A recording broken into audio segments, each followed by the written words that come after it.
Getting cuts.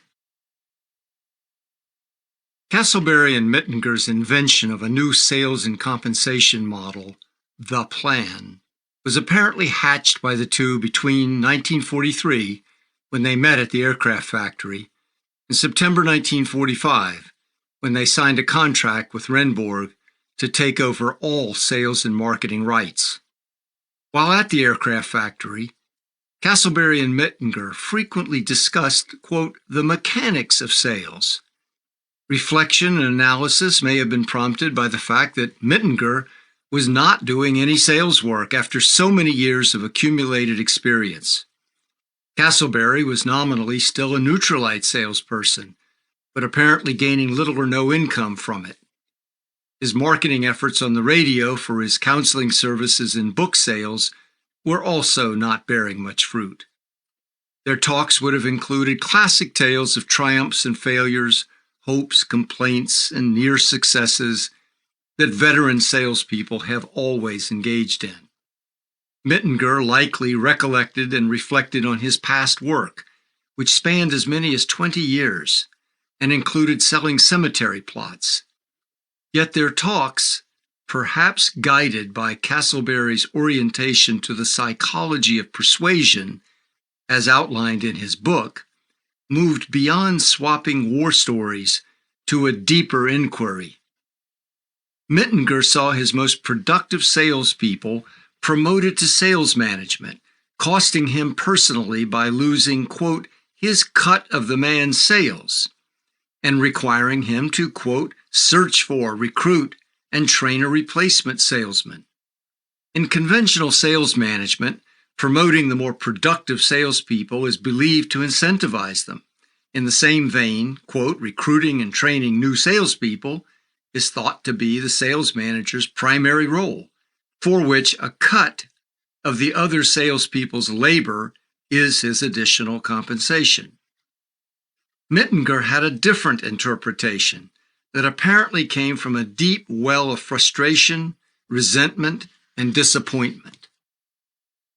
Promoting higher performing salespeople, the veteran informed Castleberry, had only, quote, limited Mittinger's incentive to expand the business. Mittinger went on to proclaim that if he ever got his, quote, own deal someplace, he would figure out a way so that, quote, I keep the income from the people I develop. Yet, if the manager would get a cut of their sales forever, how would the recruited salespeople benefit? If sales management were not replaced from among the ranks of higher performing salespeople, where would it come from? If the sales manager's role and income were vested and protected, how would the company prevent resentment from the rank and file salespeople? Most important, in protecting the sales manager, what incentive would be provided to the salespeople who, after all, are the ultimate engines of all sales revenue? Mittinger's vision of a perpetual and ever-expanding base of income gained from more and more salespeople's work could have just been a vision of someday having a highly secure position at the top of a growing sales organization with steadily increasing income, a sales manager's utopia. Hardened field experience would preclude such an idealistic aspiration. In any event, Mittinger's dream of a never-ending font of income produced by other salespeople was expressed in the larger context of the, quote, mechanics of sales, and while discussing a new type of sales organization that might be applied at Neutralite. As the Mittinger-Castleberry plan was later implemented at Neutralite, the puzzle of incentives, commission flow, and management security would be resolved by offering every successive salesperson the same opportunity to get his own cut off his own recruits forever. Effectively, all salespeople were offered the same incentive to become managers if they could recruit new salespeople below them.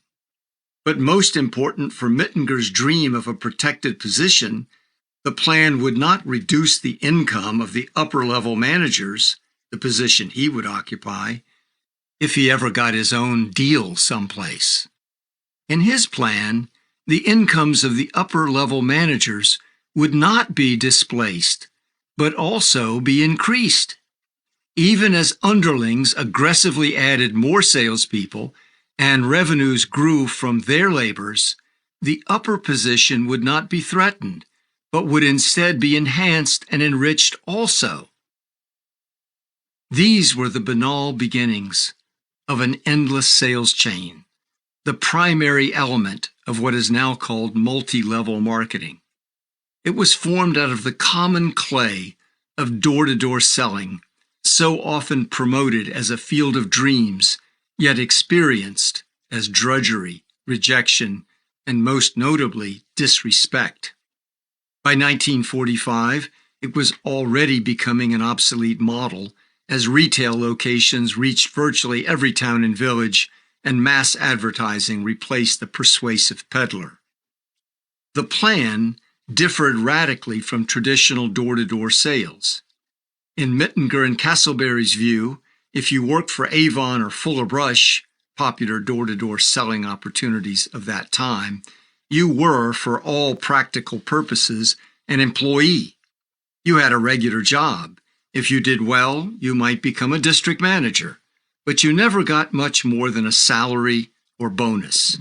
The plan, as it eventually developed, changed all that. It allowed industrious distributors to build their own distribution chain.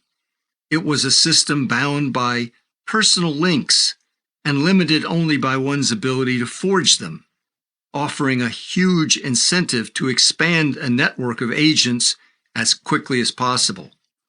Mittinger joked to Castleberry that if the first 10 agents each recruited 2 agents, there would be 20 more agents. And if they in turn recruited 2, there would be 40 more agents. And if they worked hard enough, quote, everyone on earth would eventually be selling the product. The vision of an endless chain of salespeople was born not out of a grand plan for a vast new industry, which did develop, or as a plot to cause losses to millions of people, which it did. It emerged from the mundane experience of a seasoned old cemetery plot sales manager who dreamed, as all sales managers have, of a protected and growing income. It was conceived out of a longing for a safe haven from the insidious competition of younger upstarts, from the brutal realities of market limits and fluctuating demands for commodity products. It was imagined as a form of deliverance from the humiliating circumstances endured by sales managers the world over, a transformation of a thankless role as custodian of a churning sales force into the captain of a regenerative money machine. In the new plan, the deserving sales manager could finally accrue equity. This equity would not be issued in company stock. It was also not dependent on the value of the product or the larger market conditions that limited a product's marketability. This newly created equity would be based on the only true currency known in the sales manager's world, the labor and expenditures of recruited salespeople. The real commodity to be marketed under the new plan would not be Avon-type cosmetics or Fuller Brush gadgets. It would be the salespeople themselves, the clay of the sales manager's craft. Appropriately then, new managers would be called independent business owners. This new form of ownership, unlike real estate or shares of stock, would infinitely and perpetually increase. No longer would the manager be bound to the fortunes of the sales force. The sales force would be perpetually bonded to their upline managers in what would later be termed lines of sponsorship. Breaking free of decades of disrespect, the managers would be exalted, the term later universally applied in sales training of multi-level marketing. Castleberry's psychology precepts would provide the rules and values for the salespeople, not just of business, but also of living, and the business would become a way of life. The sales manager's profligate wealth and conspicuously displayed lifestyle, gained from his elite position at the top of the chain, would be presented to all below to envy and to emulate as the ultimate achievement of life, proof of, quote, total success. In the coming decades, hundreds of millions of people all over the world would avidly and some desperately plunge into a multitude of MLMs, each a direct descendant or clone of Neutralite. The potential of an exponentially expanding recruiting chain would become their beacon of hope for a better life. All would be shown charts and videos explaining that if they just recruited a few others who duplicated the process, they would soon have thousands in their chain, all providing cuts to them every month.